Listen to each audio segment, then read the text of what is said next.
In this video, Mohnish Pabrai goes over an interesting and valuable insight on Warren Buffett, something that you cannot read in books on him, on lectures on him, but you would only know if you know Warren up close like Mohnish does.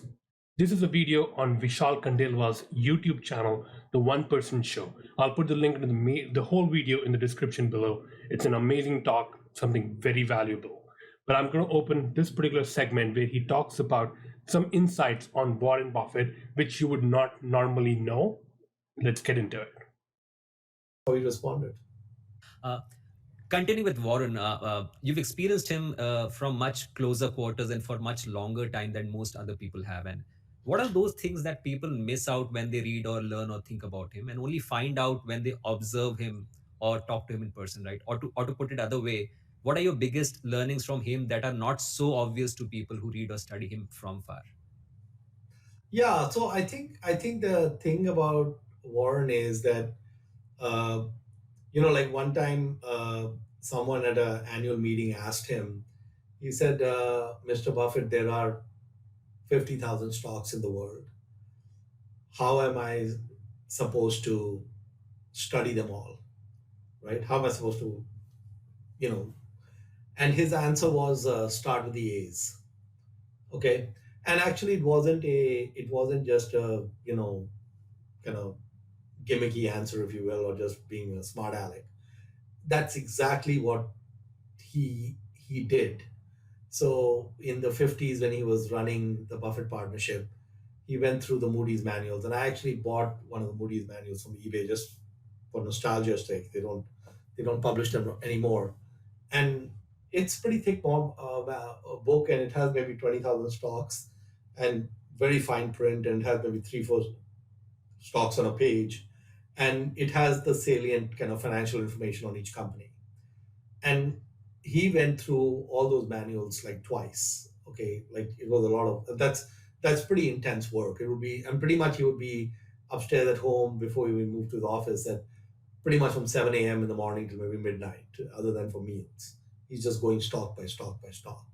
Okay, and one out of 1,000 or two out of 1,000, he'd find something that looked interesting. Then he would drill down some more, right? And so sometimes you would find the company's market cap is $15 million, and they made $27 million last year, for example.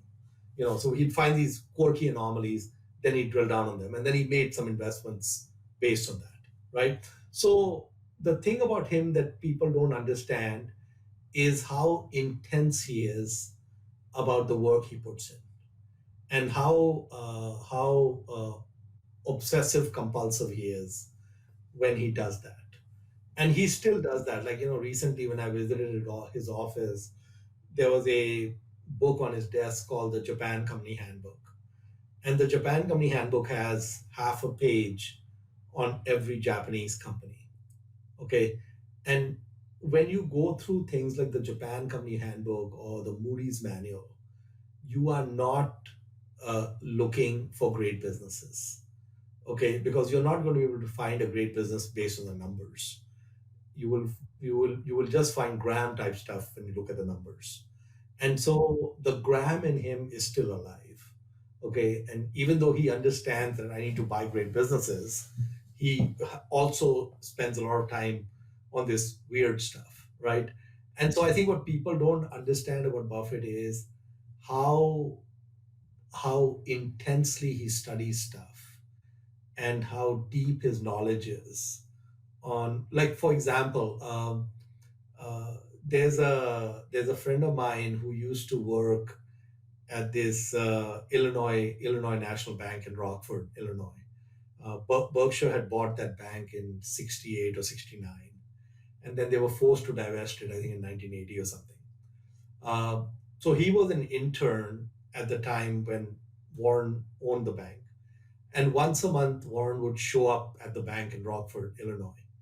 And he said that 2 or 3 days before Warren was coming, the whole bank was like upside down, getting ready for his visit, because they knew that he's going to ask questions.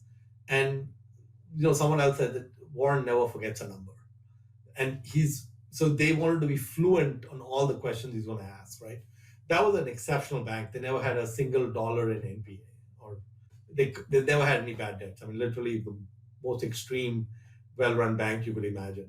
And so there is no banking analyst on the planet today who is better than Warren at banking. And the reason is that he's been at it for 50 years, and he owned a bank, and he studied the hell out of that bank. And so, I mean, his track record on banking is 100%. There's no bank he's ever invested in that has not worked out, and in fact many of them have worked out extremely well. So I think what people don't understand about now, he also has made a lot of bets in retail that have blown up for him. So his retail record is terrible. His banking record is exceptional, and so I think he's continuously living and learning, trying to do things. You know, he made a mistake with IBM, for example. He made a mistake with Tesco in the UK. He made a lot of mistakes with buying these retailers. But he's I think what I find that people may not fully understand about him is that he's the opposite end of someone who says, okay, oh, AMC is going up, let me go buy it. He's the complete other end of it.